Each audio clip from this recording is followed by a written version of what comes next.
Good afternoon, ladies and gentlemen. I welcome everyone who have gathered here and who are watching us online on Lithuanian Culture Channel and the YouTube Seimas account. I'm very happy to see so many of you because having had your light lunch, you didn't leave for home, which means that the topics are relevant to you and which means that you are ready to debate the questions that have been put on the agenda. In the morning session, we heard some reflections about the vision of Europe and the cornerstones that have to be provided on the agendas of politicians and civil society. Whereas now we are going to take a bit narrower topic, because any vision will face with challenges. We are all aware of the challenges. If we look to the west, to the east, we would see the Russian Federation, the president of who said that the collapse of the Soviet Union was the biggest mistake, and who attempts, if not to restore, then to maintain its zone of influence. In the south, we have the migration crisis.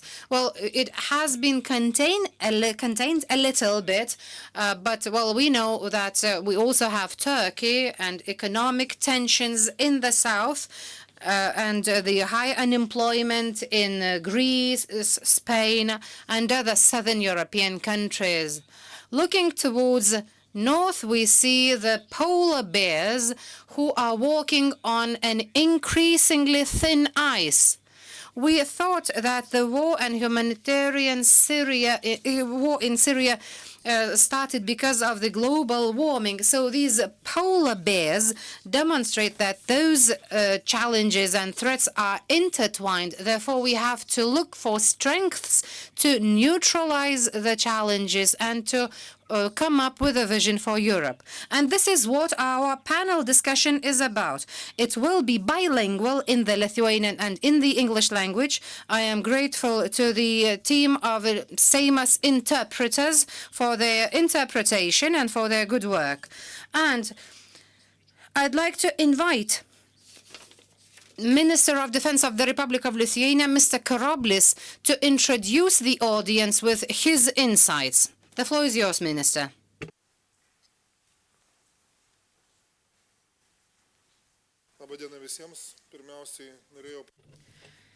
Good afternoon, ladies and gentlemen. Let me first of all congratulate the organizers of the conference. It is a very timely event, and we do need such discussions on the future of Europe and, in general, discussions on the future.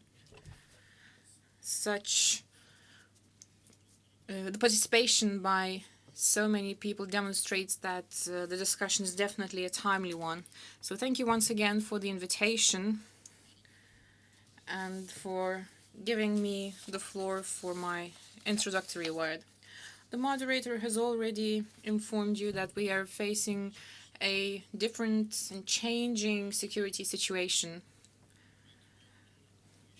Lithuanians, as Europeans, must join the efforts with Europe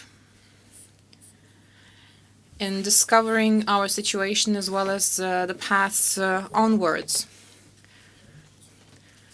Perhaps it would be worthy quoting Solana's global strategy of 2003, which demonstrates our position at that time. So secure, no so free. Let's think about the current situation and all the three elements, the prosperity, and where our generations will find ourselves in this regard. Our current generation perhaps will live better off compared to their parents. When it comes to security, let's think about that, as well as the freedom, the dimension of freedom. The current results in the elections and referendums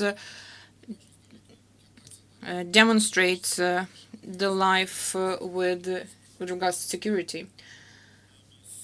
Large-scale aggression is improbable, was said once. So coming to nowadays, to current times, we see that we have a much more realistic approach that reflects the current realities.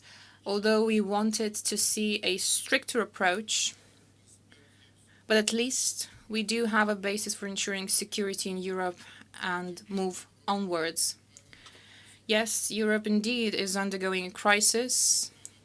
It is ill with a disease, but this is not the first crisis in Europe. However, it's the first crisis with the following aspects. There are so many different external factors, and they have already been mentioned today. Perhaps in this respect, I could also quote Klaus Welle, who said that at the event of the Friends of Europe. He said that Europe is for the first time being influenced by external factors, the East, the South, and the West.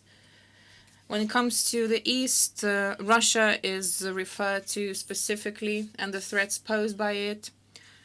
And there is a general consensus that it is a military threat coming from the East. And in terms of a conventional war, Russia is perceived as a threat. Everything started from the annexation of Crimea and the aggression in Ukraine. The Europeans are also concerned about the unpredictable events, such as the shelling of humanitarian columns in Syria. And wherever this may have happened, the same kind of sanctions would have been applied. When it comes to the situation surrounding us, we see that there is a new tank army of 350,000 units from the southwest side of our borders. So the militarization of Kaliningrad is yet another threat. We also face unconventional threats, the hybrid threats, namely. As far as I had to see the situation on both sides, I've noticed that the financial aspect with regards to Russia is now being identified as a major issue to be dealt with at the moment. The money is something that allows buying some politicians.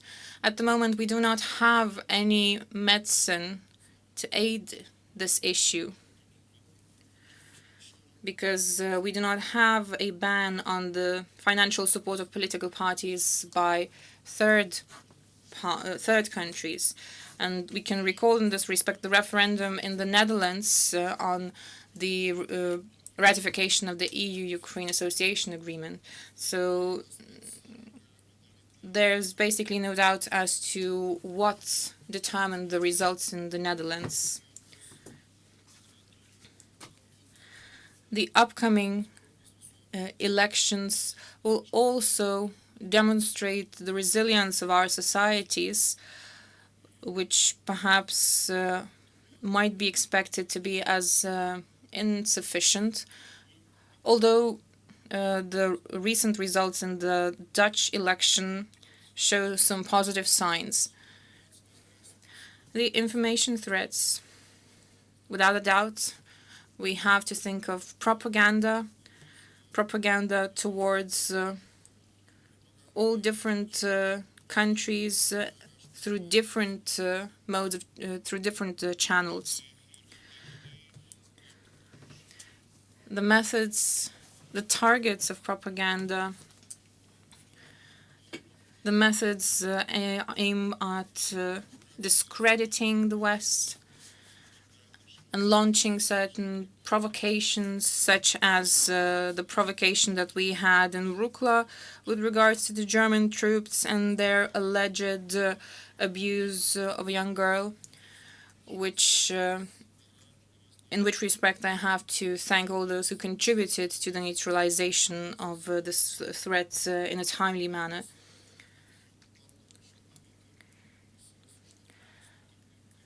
The Commission, the European External Action Service, as well as the national governments demonstrate a unanimous understanding with regards to such threats. Cyber threats, well, without going much into detail, I have to say that the efforts by the EU, the NATO, and others must be united, which is, of course, understandable for all of us. As for the southern dimension, we have the war in Syria there, but the Russian factor operates there as well. And there's also migration and refugee factors there as well. And Europe has a lot to do in this respect. The European Council, the Security Council, namely, have adopted consistently the same conclusions. So, first of all, there has been a condemnation of the Russia's actions. We moved on to stronger condemnation, going on to yet even stronger condemnation. However, new methods in this respect are lacking. Our intelligences, for some reason, say that what is being done at the Coreper is enough. And my conclusion would be that we have to promote the development of the joint database.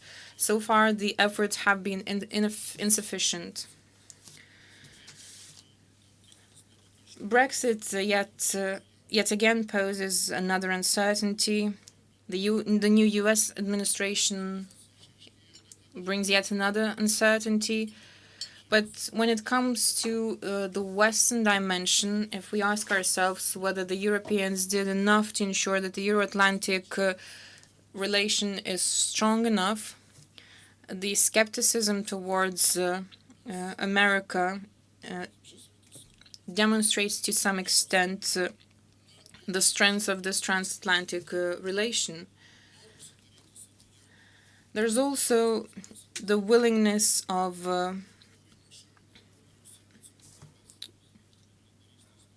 to live in isolation.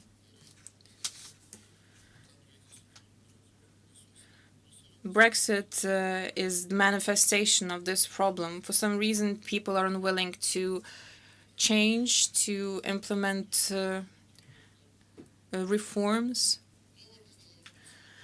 There's also the European development, European enlargement fatigue that we're facing. The first enlargement wave, the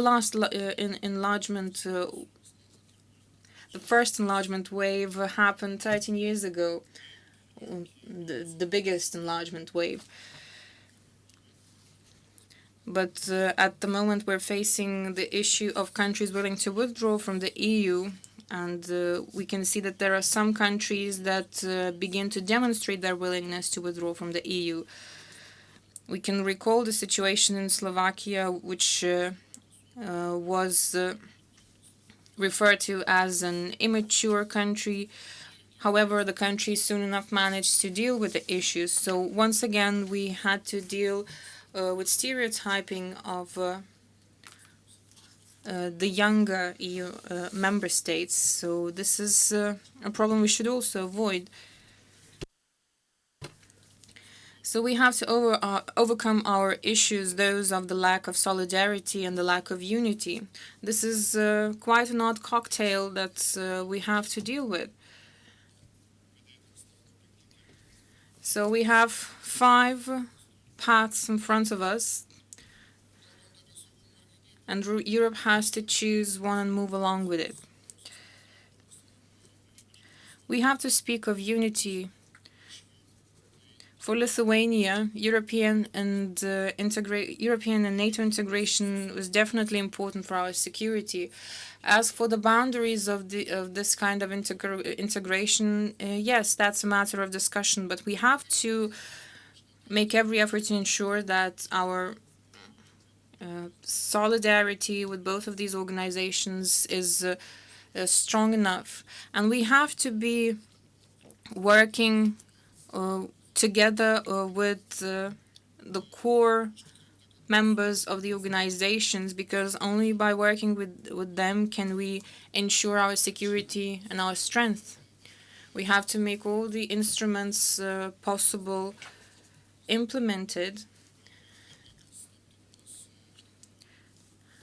and we must ensure that we treat the security aspects through a through a scope of different perspectives rather than just one. So I would encourage everyone to think of the ways how we could strengthen the European Union. We should not adopt unrealistic decisions or unrealistic guidelines. There are certain areas where we must finally see deeper integration, and it would be high time to achieve better results in those particular areas. That would be my position, and I don't see any alternatives to that. Now, moving on to the security and defense policy, which also falls under the competence of the EU.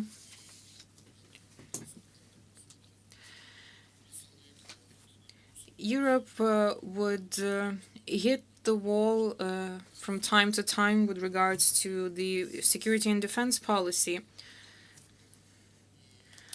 And there have been discussions that this policy would overlap the one undertaken by NATO. But at the moment, we are facing a different kind of situation. The US itself needs a larger contribution by the EU with regards to defense, including increasing defense spending as well as improving its defense capabilities. That is why we have to promote all the European initiatives that contribute to the strengthening of defense of all the all the EU member states, that contribute to the strengthening of defense budgets of the EU member states, as well as those that contribute to the improvement of defense capabilities of all the EU member states, as well as by engaging other partner countries. The European Council that has been held in December has focused a great deal on these issues, and a lot has already been done to this day. This March, a Center for Joint Training Capabilities has been established. We have higher cooperation at the level of PESCO. Of course, there will be some countries that differently perceive defense issues,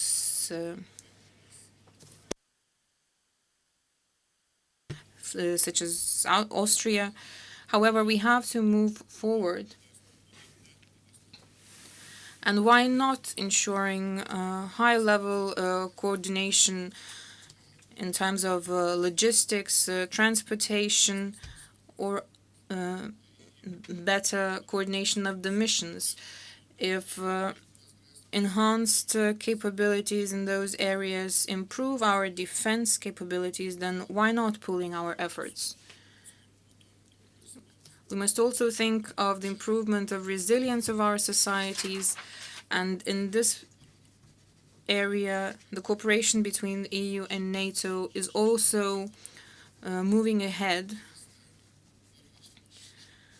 As for partnership, let us not forget our partners in the East and elsewhere, those that choose the path of democracy. At times it seems that they are forgotten.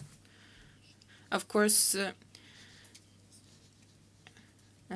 our support in the area of defense and security is also something that could give a higher impetus for these partner countries.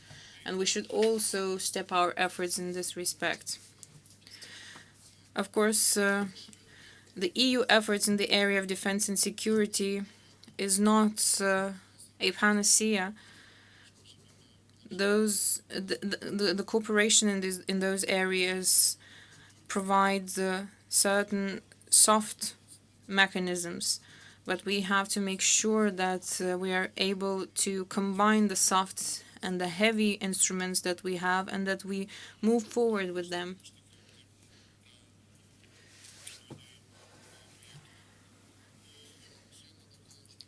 One thing I've forgotten to mention, sorry, Tomasz, was the Commission's initiative. And let's approach the initiatives favorably. We must ensure that the funding of the mechanism proposed covers all the areas of defense. There are some examples of rather poor funding, so let us not repeat the mistakes of the past, and let's not ruin the good ideas and good mechanisms available, which only ensure the sharing of benefits among all the member states. And one more thing, cooperation with the US. Such cooperation must be strong and solid, and let's not forget the transatlantic dimension when it comes to our cooperation. At the moment we're buying German Boxers, but we also have cannons that are produced by the Americans, so let us not isolate ourselves, and let's have a broader picture in mind. So I wish you fruitful discussions, and as for defense issues, we must make use of all the instruments available to safeguard our national defense arsenal as well as the European and that of NATO's. We must be ready to counter all the risks existing on the ground, in the air, in the cyberspace, in the financial area, and elsewhere where we can envisage certain risks. Thank you.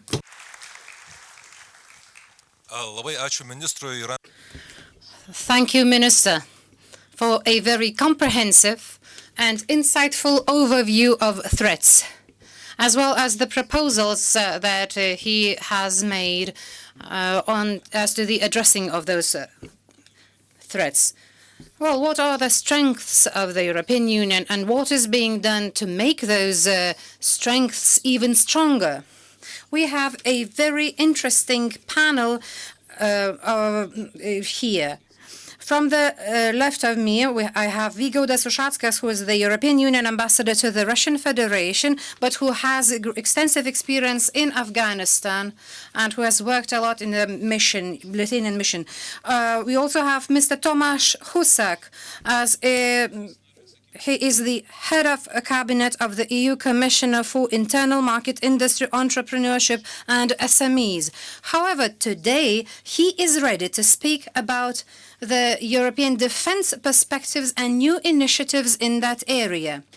We also have Mr. Giles Merritt, who represents a huge think tank, the organization called Friends of Europe, and who has sponsored the dialogue as to the future of Europe and the cooperation of Europe with other regions. And farthest from me, there sits Mr. Vygaudas Ušackas, the European Union ambassador to the Russian Federation, who has very interesting insights as to the threats. I have talked with him in person a lot, and I hope that we will hear a lot from him here.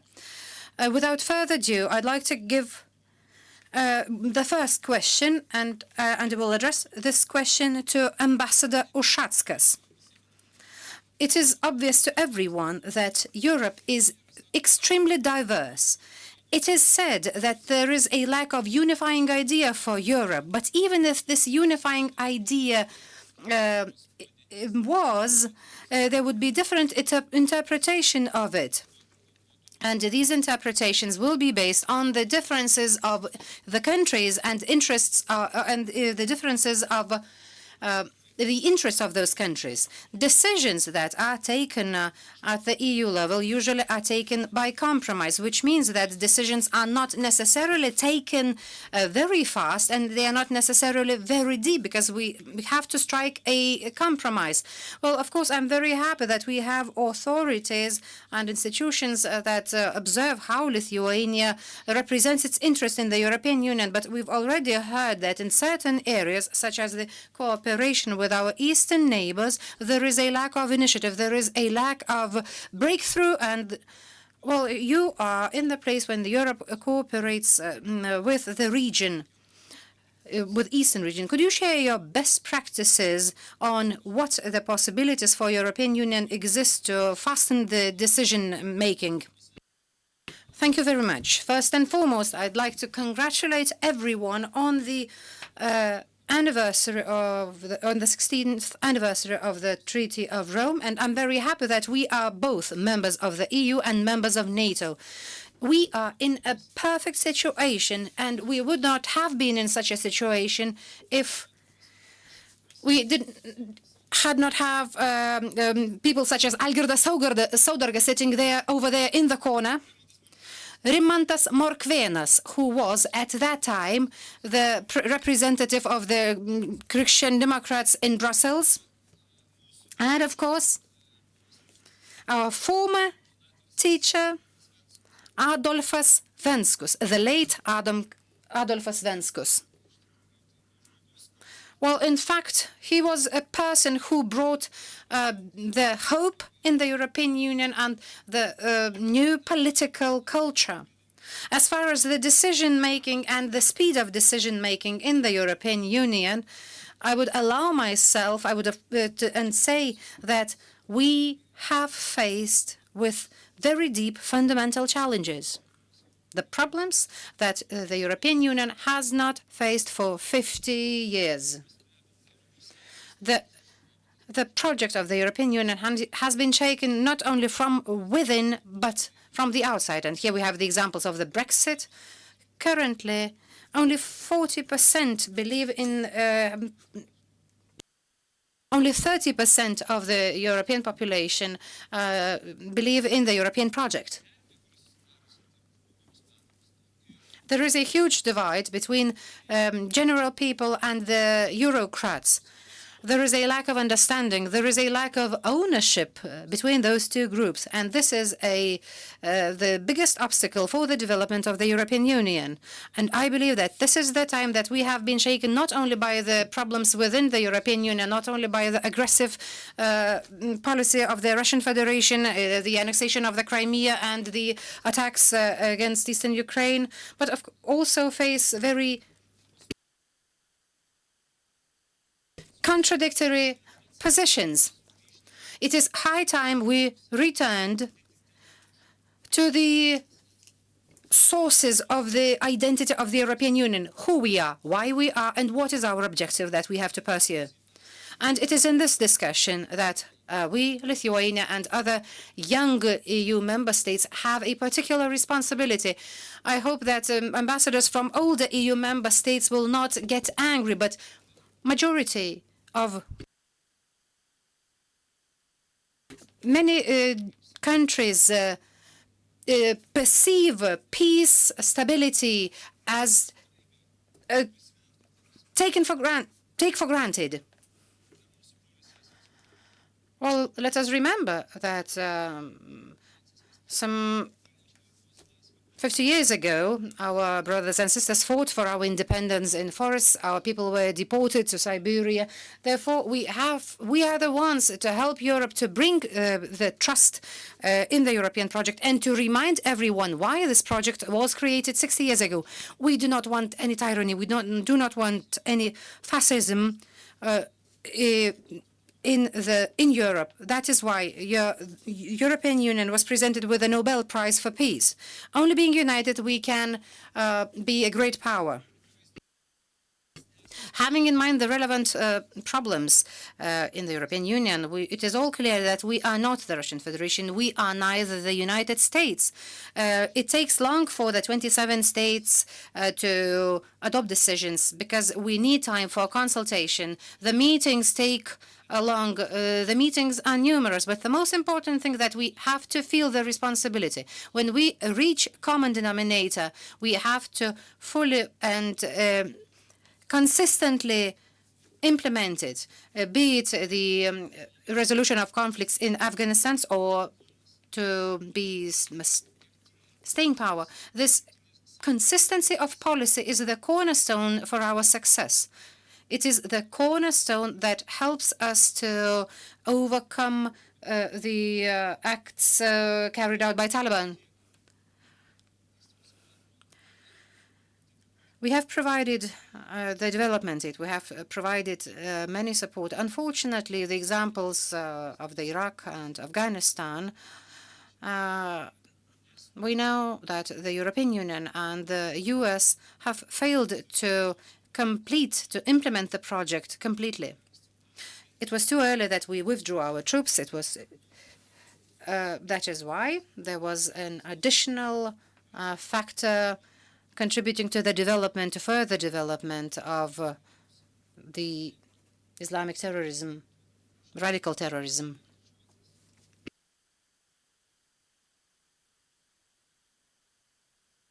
Well, as far as sanctions to the Russian Federation, everyone might argue whether the EU have made the right decision by imposing sanctions on the Russian Federation for the annexation of Crimea, but we can be proud of the fact that we were unanimous in imposing the sanctions. The Russian Federation is the country that we have very close economic relations with. We buy 40% of gas from Russia and 30% of oil from the Russian Federation. Despite the fact that the Russian Federation is member of the UN Security Council, the European Union managed to impose sanctions against the Russian Federation, not to punish the country, but to make influence on its decisions. Therefore, unity is of key importance for Europeans.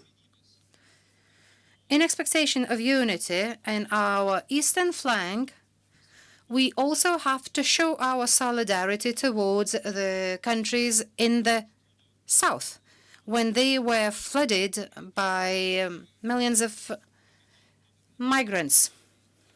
So we should not be against. We should open our hearts and to share the burden. Because if we want their support in our relations with our eastern neighbor, we have to provide asylum to those fleeing war, to those fleeing executions, just like our grandparents and great-grandparents were fleeing to Germany, to Great Britain, to Canada, and other countries across the world. Well, and the last thing, resilience. As far as I know, our panel is devoted to boosting Europe's resilience. When I was appointed to work in Russia, we had a question how the EU could influence Russia. Well, but of course we have levers. We have to be the perfect model, social and economic model for other countries. We have to implement structural reforms. If we manage to show that our civil society is mature and that it does not give in to manipulations and disinformation, we will be able to influence processes in the Russian Federation by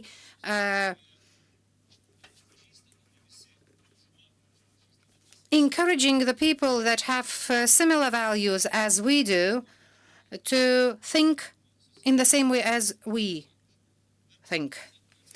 And we also have to resist the temptation to be infected with the quotation of post-truth phenomenon, when there is a political phenomenon, when discussions are based on emotions that overshadow facts.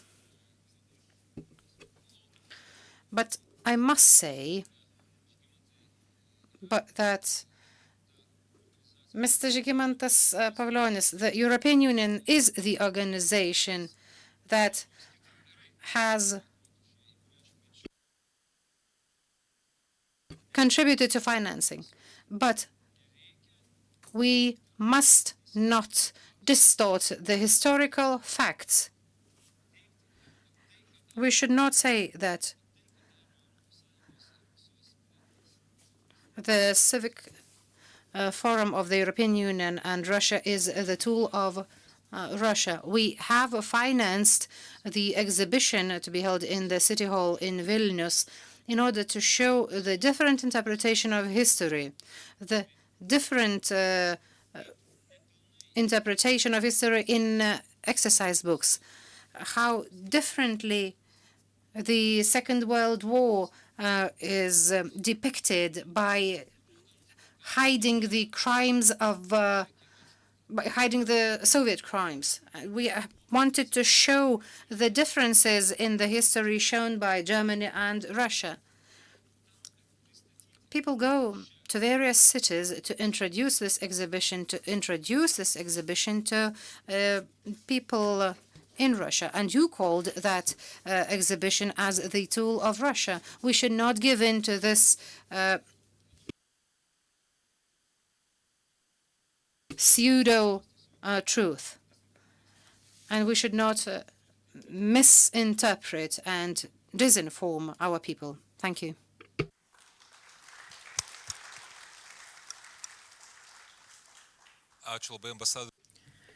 Thank you, Ambassador, for very interesting insights covering the topical realities spanning from Afghanistan towards America.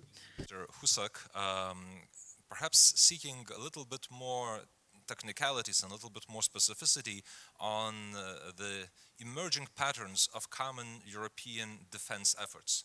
What's the direction? We've heard about the importance of ideas. We've heard about the importance of the joint resilience and showing the right example for Russia, etc. But what's going to be the machinery behind actual hard power that will keep the dream of independence alive? Yes, good afternoon, ladies and gentlemen. This is a particular honor and pleasure to assist at this conference in such a honorable group of persons of this panel. And for me, it's a very as well special day and special place to discuss about the issue. Of course, we have the anniversary of the treaties, the 60th anniversary, but we have as well a discussion about resilience, about security nexus, the new security nexus emerging here, in a place where, when I listened to Minister Raimundas Karoblis, I don't know whether today in Europe we could find a better place taking into account history, geography, and all the challenges related to security. So for me, it's a very important element to say always when we are discussing security in Brussels and defense issues, that everything what's happening in Lithuania, in all the Baltic states, you have to take it very, very seriously as an element of a very wide and important discussion about European defense. And this is, I think, extremely timely, because we are today within a discussion that until the European Council of June and a conference on defense that will take place as well in Prague in June, and the fact that the Commission is reflecting very strongly about a reflection paper in accordance to the white paper presented by the President Juncker, that security is one today of the core issues where we can see that Europe is presenting a new wave of integration. And the pressure is coming from different member states, from different capitals, to think about new ways, to think about issues today that can integrate, it can respond to the real doubts of the European citizen about Europe are in security and defense. And we have to take it very strongly into account. And I think when we observe recent European Council decisions, it shows very clearly that leaders are very much committed to that. But of course, not everything started today. I still have in mind the European Council conclusions of December 2013, where we adopted European Council conclusions about defense, and the main articles the day after, if I read all the press around Europe, was, but once again, the European Council has adopted something, but nothing will really happen. And I was a little bit in disbelief, but when coming with this mandate of Commissioner Bieńkowska, which among the internal market, industry, SMEs, we have has as well in portfolio defense industry and space industry, we decided to dig much more in this process, and especially to one area, which is research. And it was the first taboo breaker, because a discussion between academicians, between politicians, between parliamentarians about the issue showed clearly that if you want to make a major steps regarding defense today in Europe, we need to involve the EU budget. But of course, for now, and I remember this discussion for a longer time, there was no agreement in Europe to even touch the EU budget for any kind of defense use. And this, the preparatory action, as we called, and the decision to attribute 90 million euros for the next 3 years is a big step forward, that finally Europe will as well appear, and the European budget will appear in the defense area. But this was the first taboo breaker. The second one, which was very widely developed by Ambassador Ušackas, is related to the hybrid warfare. Because you couldn't imagine before there were institutional discussions, I would say, between NATO and the EU, but never they reach an area where a true cooperation with practical insights could be possible. And this discussion started to be very intensive last year exactly because of that.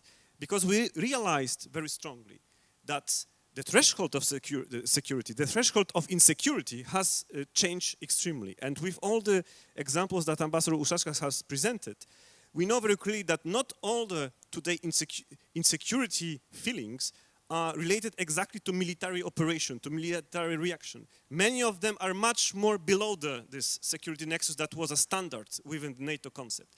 And very quickly, in our informal discussions with NATO, it appeared that the majority of information that is present is not only not present in the hands of the European External Action Service, is present in the hands of some administrators, bureaucrats of the European Commission dealing with various sectors within the Commission.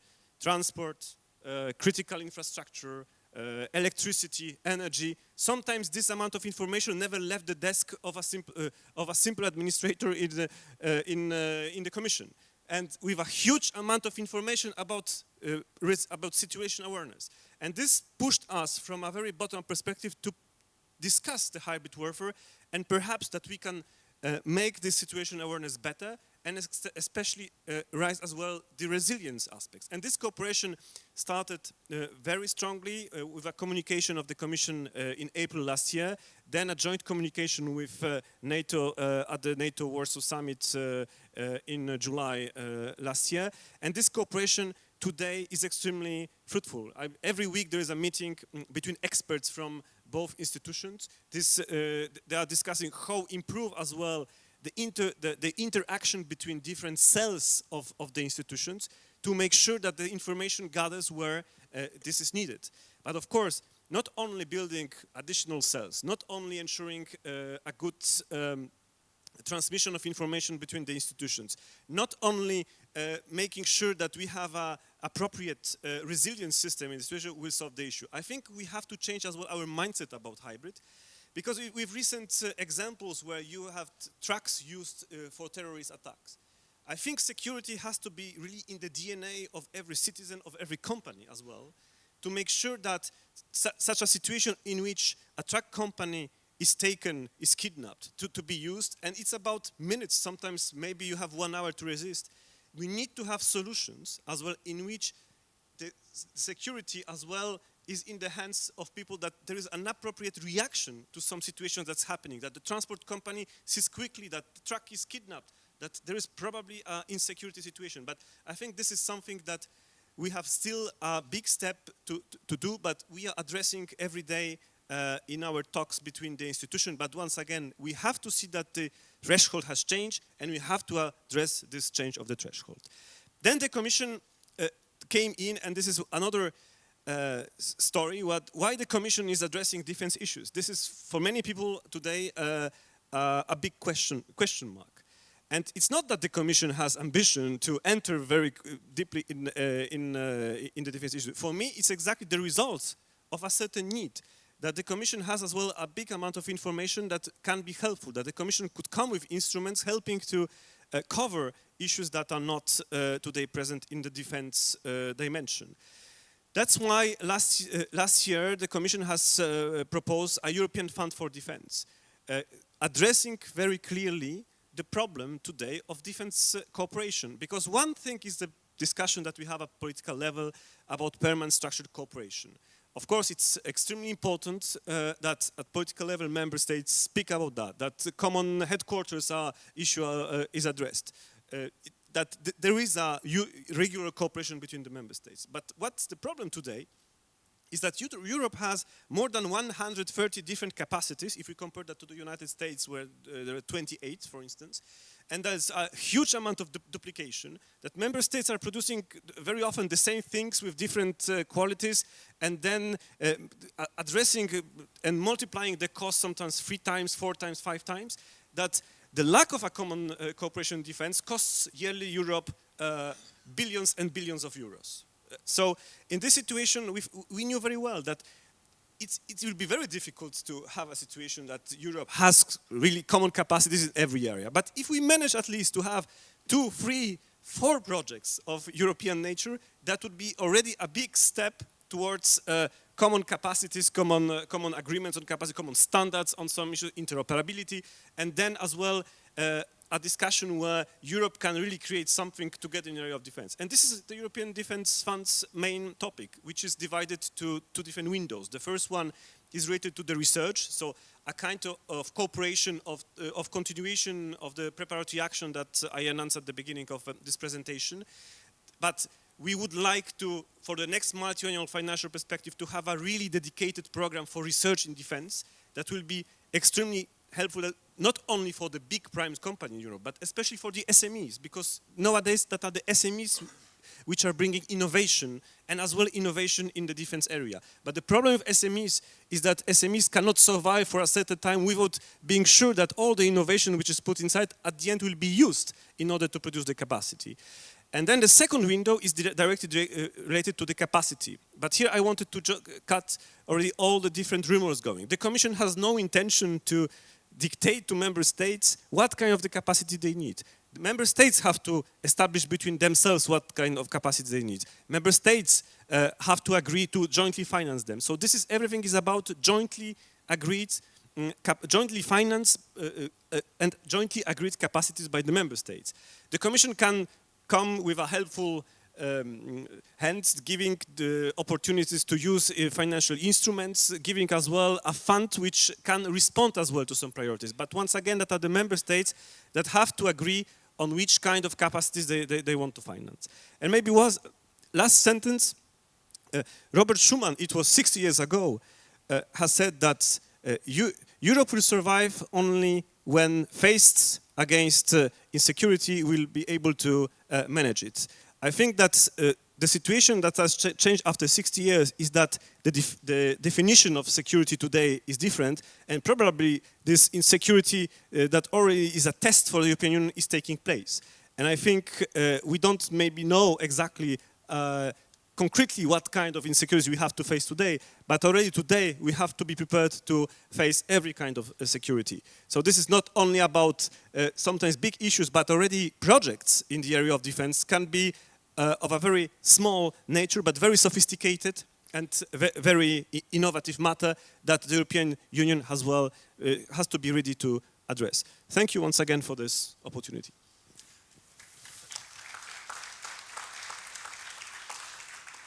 Thank you, Tomasz, for this vigorous defense of the virtues and the upsides that can be found in cooperation in the area of security among European countries. I'm particularly grateful for your mentioning of hybrid warfare, which we here in Lithuania are very sensitive to. Although evidence shows that influence of brainwashing, which is actually a much older phenomenon than we tend to think, has been present in international relations and is present in international relations everywhere, ranging from Western Europe to the United States. And talking of these broader perspectives, both in space as well as in time, I would like now to turn to our next panelist, Mr. Giles Merritt, who has a long experience in observing and analyzing and forecasting European events. And therefore, I would like to perhaps ask you to take a step back from these rather specific concerns that we have addressed here and to tell us how you think our regional concerns here about, say, Russia and hybrid security, hybrid warfare, figure in your larger perspective of where Europe is going, where it is going to be in the next 60 years. Thanks very much, Vincentus. When I saw that we were to talk about how we were going to be resilient, I thought, let's look forward 60 years. Let's look at our problems in the light of where we're going to be in 2077. And the image came to mind of a valley. And there are two sides to the valley, obviously, and the first side of the valley, the first 60 years, is a sunlit meadow. And there's a gentle, warm breeze, and 6 people start out at the beginning, and they're feeling their way a bit cautiously. Quite soon they're joined by another 3, one of whom looks very sulky. And they keep on going, and then they're 15, and then there's a huge number of people who come in, and everybody's smiling, they're talking to each other, and some of them even link arms. Also, there are so many now, 28, that they're no longer all walking together. Anyway, they get to the bottom of the valley, which is now. And as is the way with mountain valleys, the other slope is in the shadow. And the wind has changed. It's got cold, and the wind's getting up. And worse, there are a whole lot of big rocks and boulders on that valley side, and it's steeper. And the 28, now they're 27 because Sulky went, they're leading forward into the wind, and they're picking their way through the stones and the boulders. They're watching their feet. So they're not talking to each other very much, not as they were before. So, okay, what are the boulders? Well, in my view, I hope I'm going to shock everybody here, Russia isn't one of them. Russia, from my perspective, is an irritation, and actually a rather useful irritation. I think Russian assertiveness does more to pull the European Union countries together than it does to divide them. So what are the boulders? Well, this morning, Minister Linkevicius said with some satisfaction, well, we're 500 million people. Sure. And my colleague Heather Graby mentioned this briefly. We're aging and shrinking. So by mid-century or even later, there will be 11 billion people in the world, the United Nations tell us. So we'll be what? Maybe 4% of that? 4%. And we'll be old. Right now, there are the average for the European Union is 4 working people per pensioner. By mid-century, that becomes 2 working people per pensioner. And as we can't afford the pensions now, what are we looking at? We're looking at real trouble. We've known this for some time.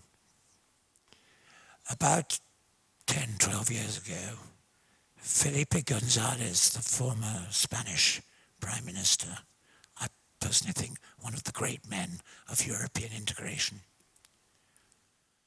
headed a wise men's group that reported that Europe needed 100 million immigrants by mid-century. They wouldn't all be workers. Some of them would be grandmothers and so on. But in the main, they'd be young workers. And that's what we need, because Europe's labour force is shrinking very fast. And if you have a shrinking labour force, you do not have a growing economy. You have the opposite. And we've got some other stones on that hillside. Very poor productivity. We used to be good, no longer. And if you ask the big bosses of the big companies around Europe, they say that China, far from being a copycat, will actually be producing more innovative technologies than Europe by 2025, 2023. Opinions vary. So the outlook for Europe is not good. And the reason I mention all these things is not to be horrible. It is to say that we have to look at Juncker's 5 scenarios in this context. Because we've been studying our naval for the last 20 years in Europe. So these choices look enormously difficult. They start to look a bit easier if you look to mid-century or to the next 60 years. A few words on security. As I said, I'm not bothered by the Russians. I can understand why any Russian neighbor is bothered by the Russians. Sure, they're difficult to deal with. They've got a problem. They used to be a global superpower, and they don't like not being a global superpower. But the real security problems we have lie to our south. There's the Mediterranean basin, where we looked very briefly at the Arab Spring, and then we felt able to close our eyes. But it hasn't gone away, and Syria's just an example of worse to come. Bigger problem than the Arab world is probably Africa. A bit over 1 billion Africans today. By mid-century, 2.4 billion Africans.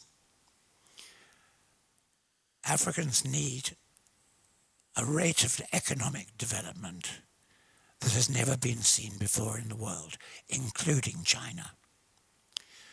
And we're not doing very much about it. We're still busy studying our naval. We have to do an enormous amount to help the Africans, because if we don't go to Africa, Africa's going to come to us.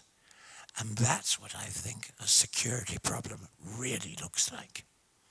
When you start to get unchecked immigration of people who are not capable of joining the workforce and who are going to be hugely disruptive, that's an internal security problem.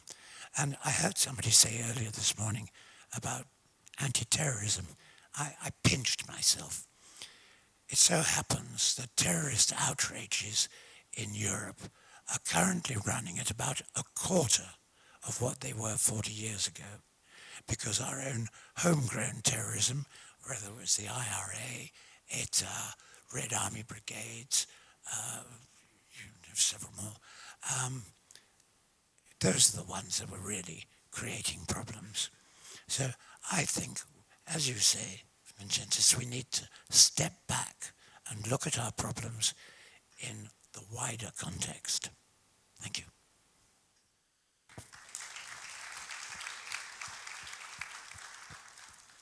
As a pause before the applause indicates, I think your speech has made an impact. I'm itching to ask a question about Russia, but I'll save it for after the presentations are complete. O dabar grįžtame į lietuvių kalbą ir norėčiau... Now let us come back to the Lithuanian language, and I would like to address Mr. Pavilionis. My question is related to Europe's resilience to threats. Recently, We saw a lot of facts. And in the morning session, we heard the chairman of the Foreign Affairs Committee speaking, who talked about the Eurobarometer and the concerns of European population. I also saw people saying that they are concerned about the economy, equality, social equality, and health care. Some researchers looked at who voted for the UK to leave the EU. Those who were in favor of leaving the EU were the people who were not related to politics. They were very close people. They were reserved. When people are open to art, when people are open to various travelings, they have a different view. Many things cannot be changed. So, well, my question is very complex. How to make how to turn a hazardous nationalism into a productive and efficient nationalism? How to make people accept others? And I also have a question about the social sensitivity. Bandymui per ilgą tarpą vėl sugrįžti į kanclerio pozicijas, pamatėm įdomų reiškinį. We witnessed a very interesting turn of events in Germany when the ADF and the Greens have lost the majority support, which was perhaps related to the fact that the people were disappointed with the leftists. So what could be an answer to the response? What could be the answer to the desire for social justice by the people? We are dealing with either social insecurity, economic insecurity, and nationalism. We are dealing with both, so this is a two-sided question. How could we produce a productive patriotism, and how, in the context of globalization and social insecurity, can we ensure that the people feel safe? Well, thank you. That's a very difficult question, but I will try to respond to it, basing my insights on my diplomatic experience that I happened to acquire during the Lithuania's integration into the Euro-Atlantic community. First of all, I would have to say that we have to be realistic. The EU, well, beginning with the first question of yours, the issue of nationalism, and I would elaborate it towards security ambitions. I believe that we must first of all be rather modest. For the nearest decade, we will not develop a new generation of new type Europeans, and I don't believe that it will be hardly possible.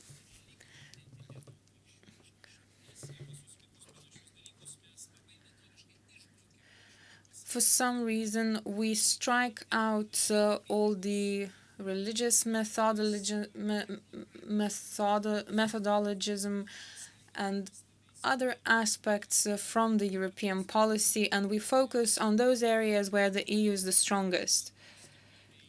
At the moment, the EU's biggest strength is in its way to answer how to approach something. But when the EU is posed with a question as to why, what is our strategy, where are we heading for, the EU usually does not have an answer to the question. And that is why I believe that the EU cannot and will never be a geopolitical player and will always lose against Russia, America, or others such as China, Israel, or others, those who have a clear vision as to where they are heading for and what kind of measures they require. A very good example in the Lithuanian context is our relations with Russia, where the EU demonstrates its helplessness and lags behind some 10 to 15 years in terms of success. Let's recall where Lithuanians were some more than 10 years ago, that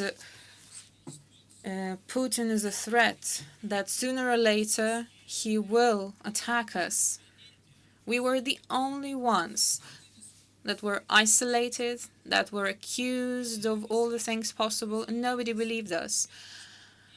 In the times of invasion of Georgia, we were once again accused of faulty accusations, and we once again said Russia cannot be left, cannot go unpunishable. The EU has always wanted to remain politically correct.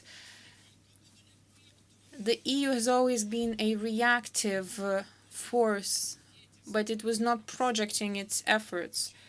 And until we change that, it would be naive to expect any changes. And I would like to say the following, which I believe not many here would agree with.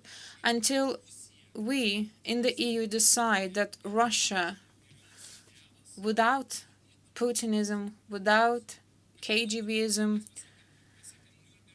until we agree that Russia without Putinism is the one that we want to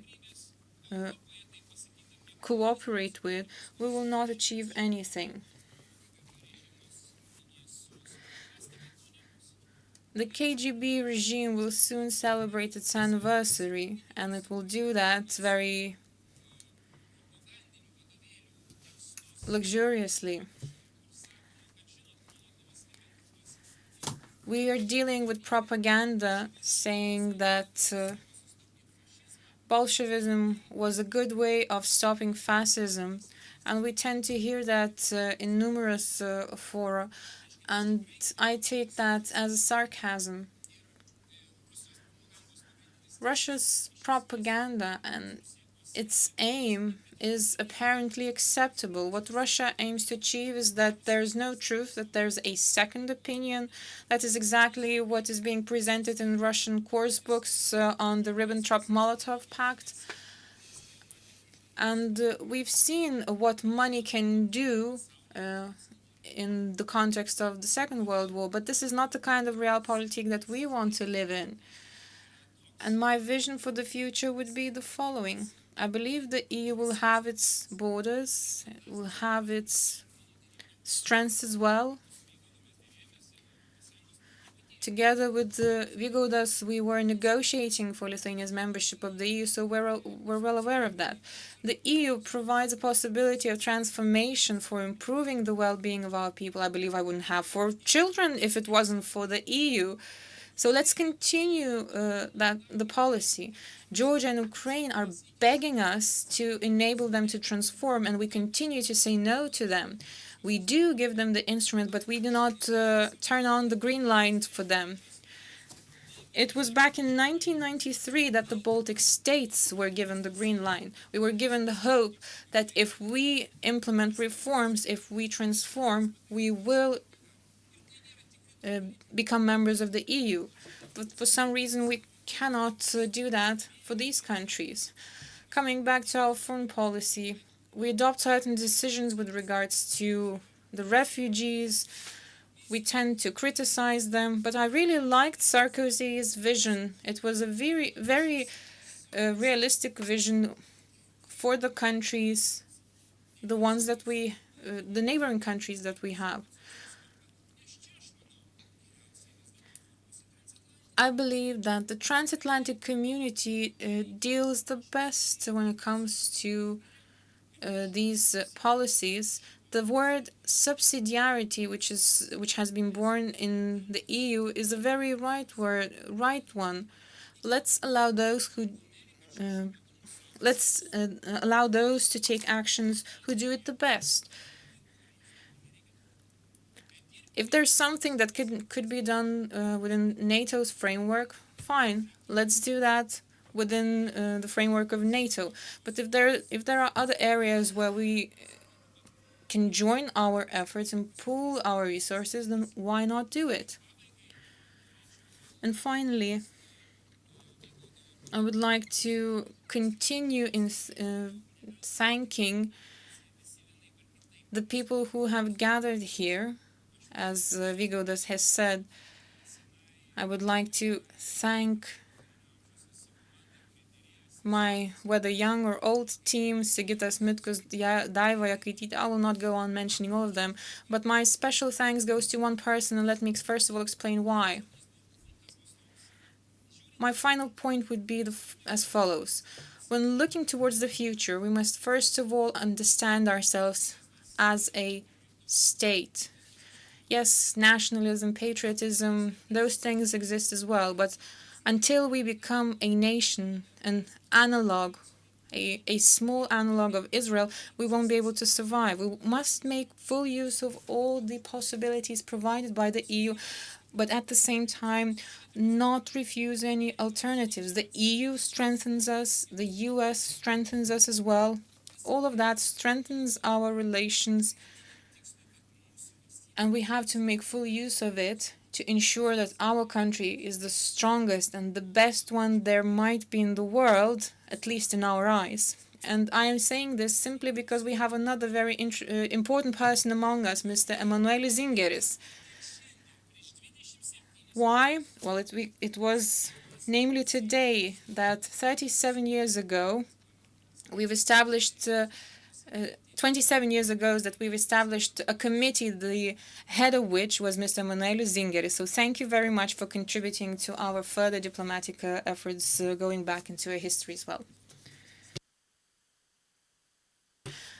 Well, the ability of politicians not to respond to the questions is perhaps worthy of exceptional merits, but perhaps you will be better at posing questions to our panelists, so please be ready for that, and until you do that... English, and to ask Mr. Merritt, the thing you said about Russia not being a big threat, I'm sure has rattled a lot of people here, even though they have not showed it. The thinking here, or at least most people here, would probably agree with you that Russia is not going to use military force right away to attack a NATO country. But the fear that lots of us share is that Russia is trying to influence the political process quite thoroughly, from trying to influence referenda outcome in the Netherlands, which, as you know, they probably have succeeded, to trying to perhaps selectively release some information via WikiLeaks in order to discredit, say, European or Euro-Atlantic cooperation. And so if we're facing that hill that we have to climb, with Russia constantly and in a coordinated and well-financed fashion sticking the sticks into our cogs, into our wheels, if you will, how will we advance? Got it. Well, if Russia interfered in the Dutch elections, I hope they're going to do the same in France. But to address your question, Russia stretches right the way around the world. Russia is also shrinking even faster than we are. Russia feels enormously vulnerable to Islamic pressures along its southern borders. Russia worries about China.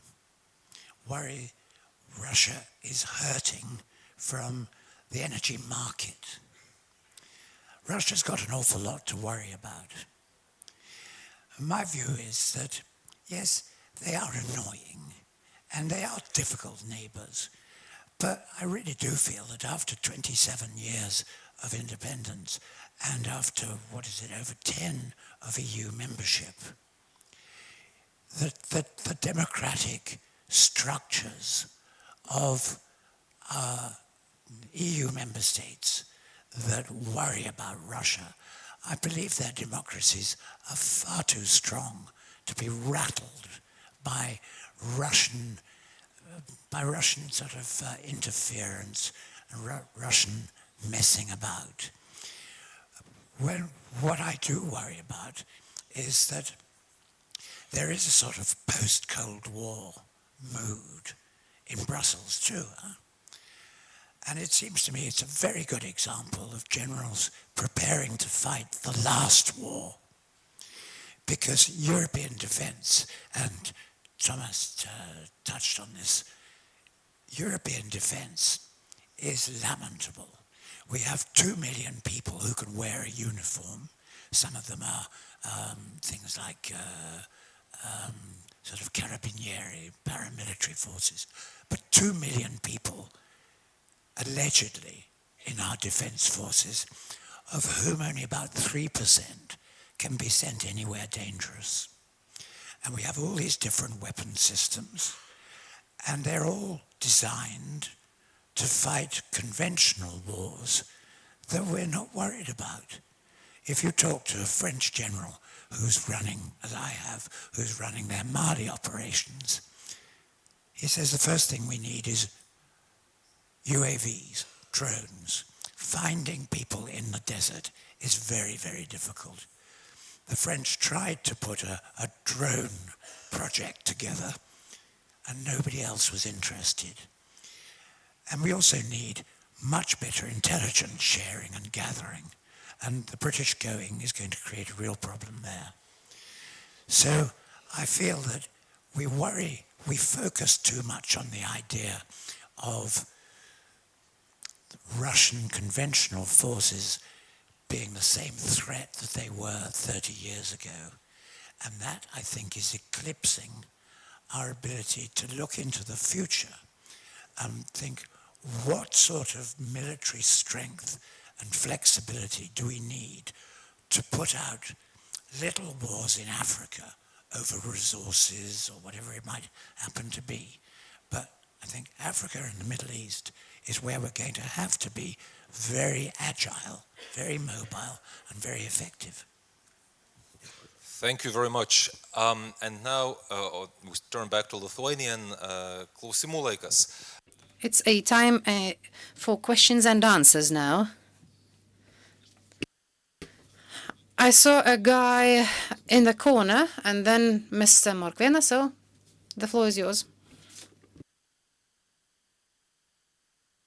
Thank you, all speakers.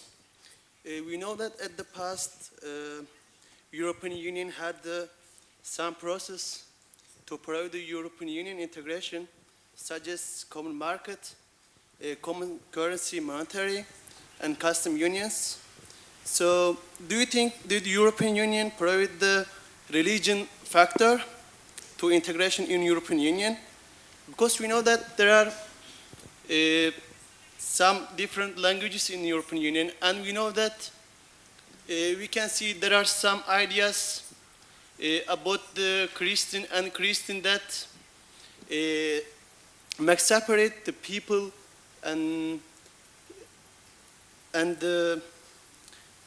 so if European Union wants to be successful, should it make a constitutional order or make a European Union citizenship? So just, Okay.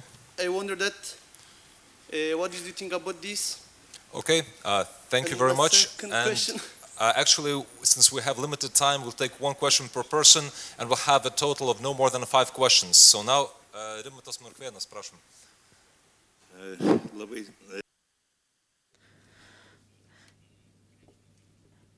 Thank you for giving the floor.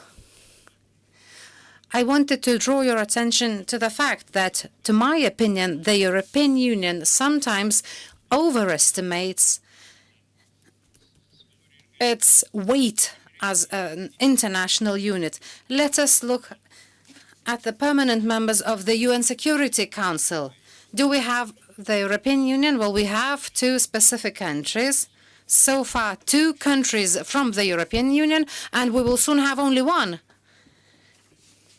Well, we know that this will be France. We also know that veto right is a very important mechanism in the UN Security Council, which means that the European Union is very far from achieving its common security and defense goals. Today, German Chancellor Angela Merkel is meeting President Trump in the US.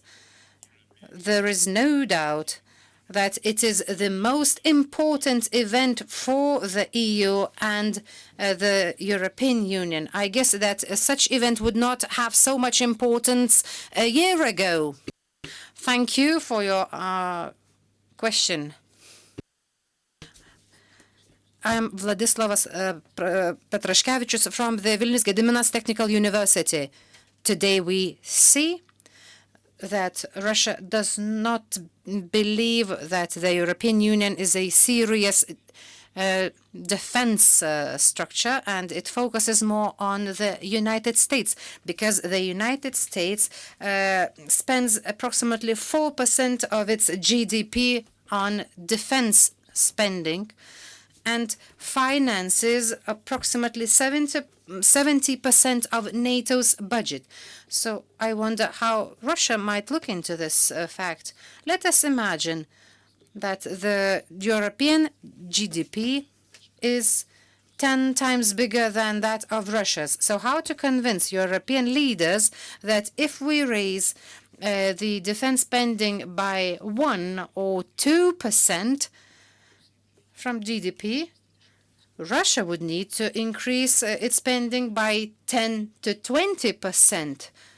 Then we would not be speaking about how much time it will take for Russia to invade Vilnius. Thank you for the question. Well, unfortunately, we do not have much time, so I hope that the answers will be very brief. Ambassador, the floor is yours. First and foremost, I'd like to answer the question of the professor from the Vilnius Gediminas Technical University. The European Union is, who said that the European Union is not a geopolitical player. It is not true. The EU is the geopolitical player, and the sanctions were imposed on the Russian Federation just because European social and economic model is seen by the Kremlin as a threat. This is our strength. There were also fears that after the Maidan, the regime might change in Russia. But the Maidan was not ordered by anyone. The European Union is the geopolitical actor. We are the biggest donor of developing aid. We allocate 68 billion euros to support countries in Africa and other poverty-stricken countries such as Afghanistan and Syria. But if we want to be true geopolitical players, we must have military levers too. The debate that started should not be led by paranoia. We have to be responsible and to respond adequately to the speeches by President Trump.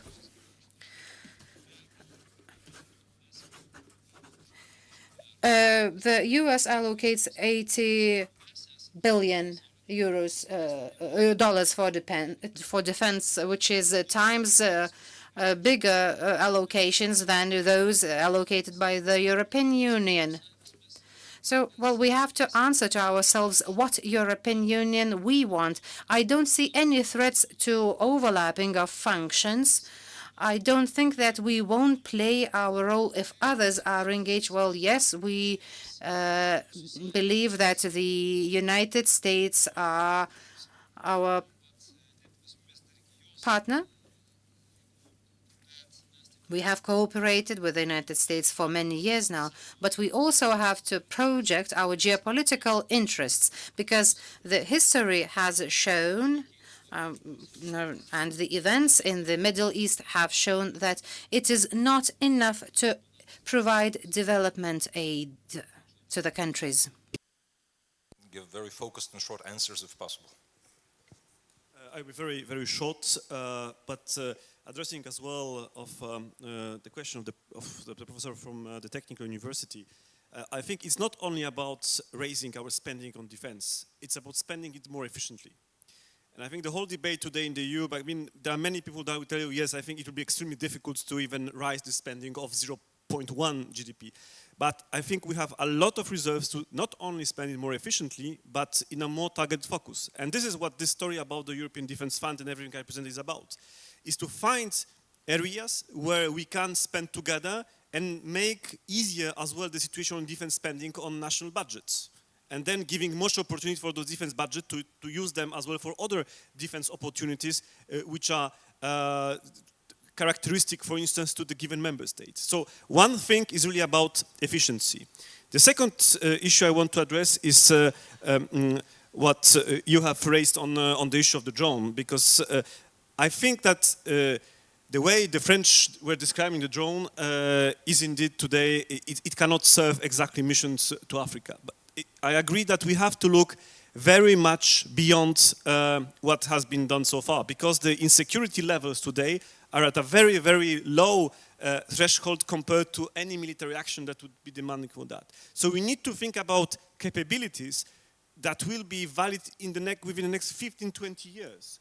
And that those capabilities have to be the cornerstone of the European defense cooperation. Those capabilities will be those that will be reactive towards what is the insecurity of the European Union. So on one side is the efficiency spending issue. On the other side is to define the right capabilities that we will need in the future as the European Union. And I think a kind of drone to observe territory. Today, for instance, Europe is even not able to conduct a drone from one country to another, just to follow, for instance, dangerous trucks or terrorists in that. The drones will just fall on the borders of the member states because we have no system of communication that will allow us to steer those drones. And who will today build one system of communication? That we need on a European level. That we need a European capacity to do it, because then never on any mission in Africa or in Afghanistan we will not be able to have a common capacity that we will be able to steer. And no member states will afford to have such a capacity. Thank you.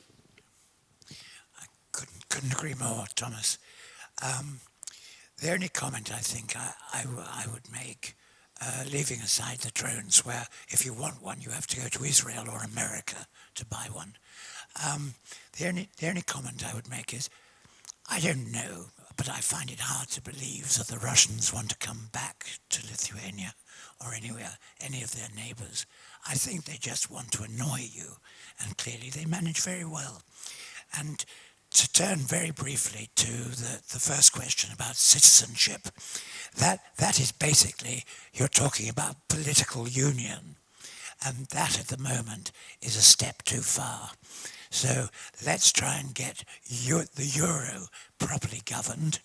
Let's try and get some sort of consensus on big versus large countries, north countries versus southern countries, and try and mend the north-south gap.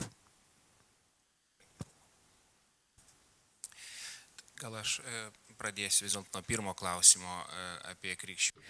Perhaps I will start from the first question on Christianity and identity.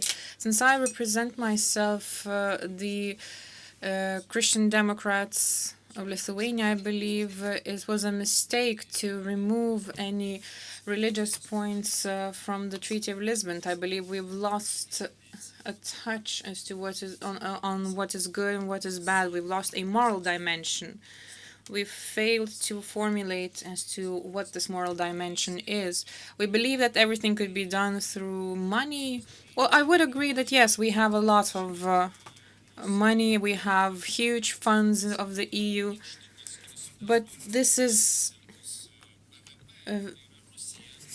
very small compared to the GDP of Russia, let's say. We have been losing for 10 years dramatically in terms of our GDP compared to Russia, because we failed to turn our economic power into a clear political will and save our people from Putinism or others who simply kill people surrounding us.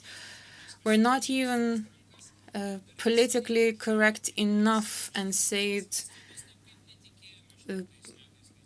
boldly, and we fail to believe that these people might invade us, just like we failed when we did not expect them invading Georgia or Ukraine. I believe we did not implement our powers to the full, and we are doing this premeditatedly.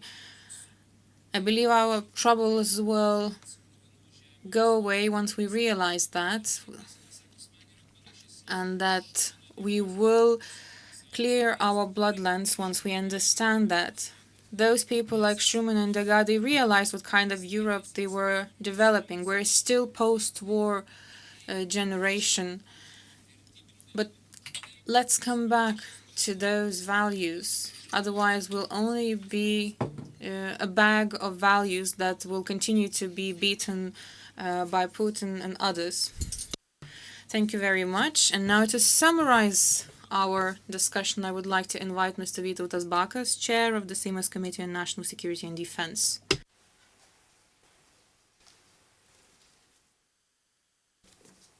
Sveiki, gerbimi kolegos. Ladies and gentlemen, organizers of the conference, dear guests, I'm truly grateful for a very valuable conference and for the contribution of the people who allowed Lithuania achieving such results. The people who allowed Lithuania not to be disappointed in the European values. I myself am a new-turned politician. I do not have 20 years of diplomatic experience nor 20 years of political experience, but this is also amazing in that this is possible once we are members of the EU. This wouldn't be possible if we continue to be integrated into the into the Soviet Union. The EU allows us to strive for what we dream of. Do I have some 5 minutes? Well, today I hear a certain disappointment with Euro. We tend to hear about a degradation of the EU and disappointment. So once we hear such notes, we have to look into what disappointment actually means. This is a book by Norman Davis on the history of Europe. We've quoted Schuman, so I myself would like to quote Churchill. So Churchill once said when in July 1945, "What is Europe? A pile of ruins, a fireplace that emits plague." That was Europe back in 1945.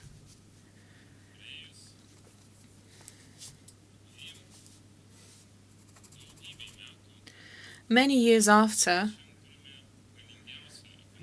we now have the most powerful economic organization, the wealthiest union of states.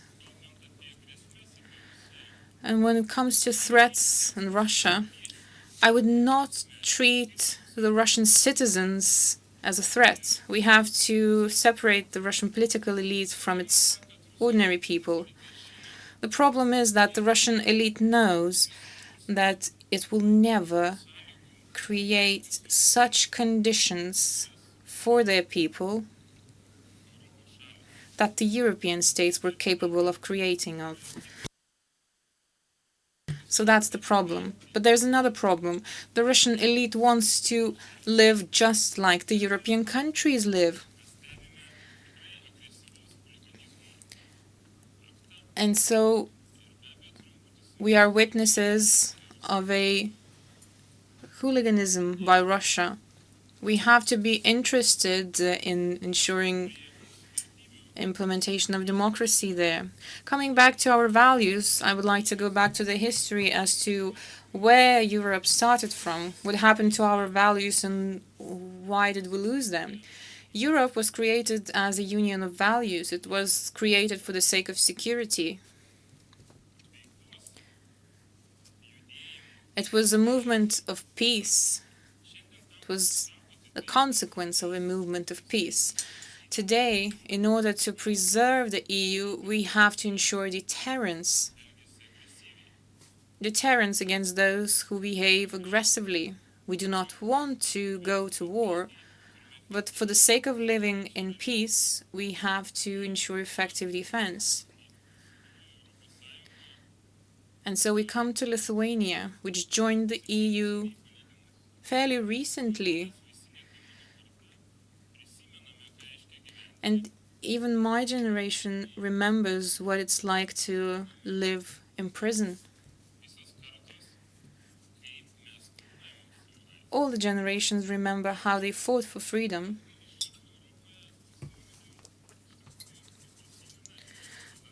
Many societies in Europe do not recall their fight for freedom, and freedom to them is something that they treat something as a given. So the Baltic states could continue reminding the rest of Europe what happens when we tend to relax and forget about our values.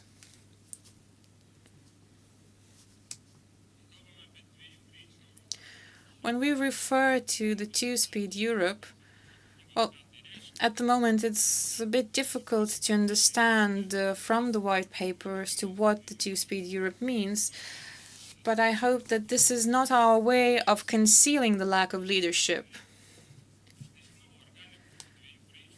I'm not sure if we can see a two-speed Europe in the field of security. And in this regard, I would like to go back to Churchill, who expressed his vision of Europe. He said the following: being a European and a citizen of your homeland is the same. He basically meant that you should feel like you're at home wherever you are, in whichever European capital you might find yourself. So how can we ensure that we are safe in Vilnius just like we are safe in other European capitals? Those two things are inseparable from one another. And I myself can say that revolutionary changes have taken place in Lithuania. When this year we realized the challenges that we were faced with, we've started implementing, we started investing in the security of our people because we realized that we might lose what we've achieved 27 years ago. So should Europe realize that there's no other way. Of course, it would be difficult to imagine a scenario of the future EU where there is no place for the defense and security policy. Even if we refer to our external borders, those that are in the east, in the south, and in the north, in this regard, Lithuania protects one of the largest fragments of the EU's external border, that with Russia and Belarus. And during our years of EU membership, we've managed to protect 30% of the European border. However, our efforts are not enough. There is also a problem of corruption, cyber attacks, and information attacks, which are not contained by any borders, and that's a problem.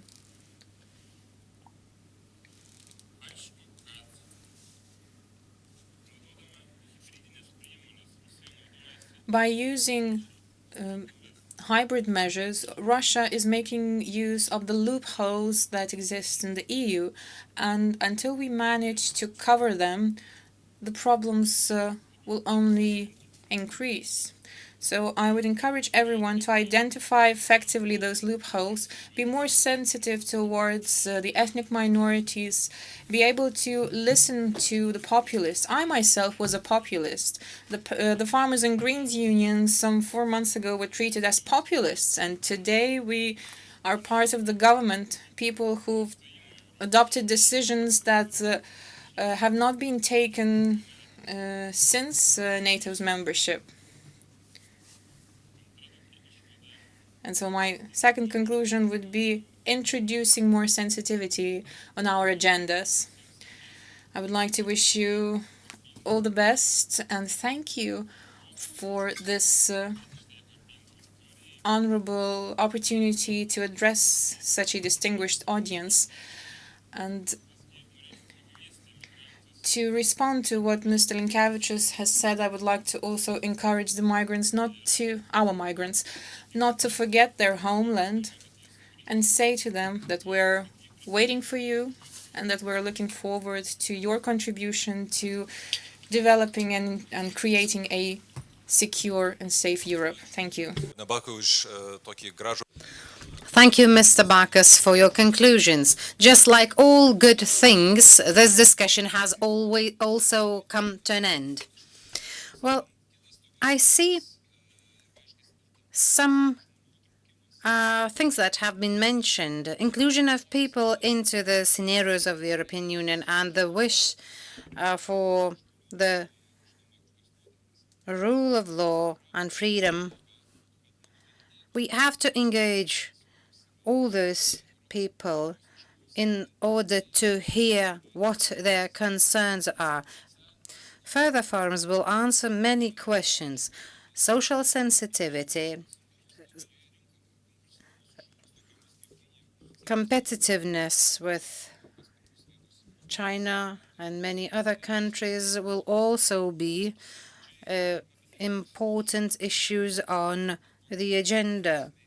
There is yet another tension as to the threats from the Russian Federation. So there are some tension lines which we have to address. But one of the key things that I have noticed was even the highest top politicians of Lithuania do not agree which of the 5 scenarios would be best. But it is a good beginning, but I'd like to give the floor now to Arnoldas Pranckevičius, the head of the European representation in Lithuania. Thank you. I wanted to express my gratitude to the keynote speakers, especially to those who have come to Vilnius from various European capitals. I'm grateful to all the participants of the conference, to the audience present here, those who contributed to Lithuania's trip to the European Union and who are constantly engaged in the EU matters. I'm grateful to the partners of the conference, Minister of Foreign Affairs, the Seimas of the Republic of Lithuania, the Seimas Information Office, the European Commission representation in Lithuania. So all those 5 scenarios, the ones that have been mentioned, do not divide, but rather unite us. We believe that this discussion will have a follow-up in Lithuania, and it will go beyond its institutional borders, and that it will be undertaken by libraries, our citizens, schools, and other institutions. We want to engage everyone into the discussion, what kind of Europe we want. Well, in fact, many things have been said about resilience and threats, about cyber threats, about external borders, about the protection of external borders, about better management of our external borders, about fight against terrorism. But I guess the most important factor that is important for the European Union is the resilience of our population against various doubts, so that people could understand what is right and what is not, what is a lie and what is the truth. Well, Mr. Kirkilas quoted the words of Robert Schuman and his phrase about the soul of Europe. So what is this soul of Europe? It's the Italian Baroque, the French literature, German philosophy, Greek Sirtaki, and the soul of Europe is the Baltic Way, the human chain of Baltic Way. When Latvians, Lithuanians, and Estonians have made a miracle, they built a human wall and broke the walls that had been erected by the authoritarian regime. When people demonstrated their wish to live in a free and democratic society. The soul of Europe is the Maidan, when people died in their holding in their hands not only their national flag but the flag of the European Union. We have to protect human rights and the dignity of people. We have to ensure people in other countries that they can live in dignity, so that they should not be afraid of them being put into prison for their beliefs. And ultimately, the soul of Europe is the Erasmus scholarship that celebrates its 30th anniversary. In those years, millions of people across Europe had an opportunity to learn foreign languages, to build bridges. 1 million of children were born in those families. So Robert Schuman said is that Europe is not a pack of documents. It's not a set of various laws. It's not a set of green and white papers. Europe is the idea of peace and cooperation and freedom. So Jean Monnet, Robert Schuman, and other forefathers of the European Union joined two military instruments, steel and coal, to create peace, cooperation, and security in Europe. So these people must be an inspiration for us to search for new visions for the European Union, so that we fly like those flock of geese. So we have to turn our weaknesses into our strength, be it migration or other threats, and to mobilize the European project.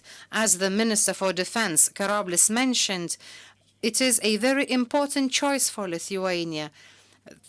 Lithuania today is in the European Union and belongs to the Eurozone.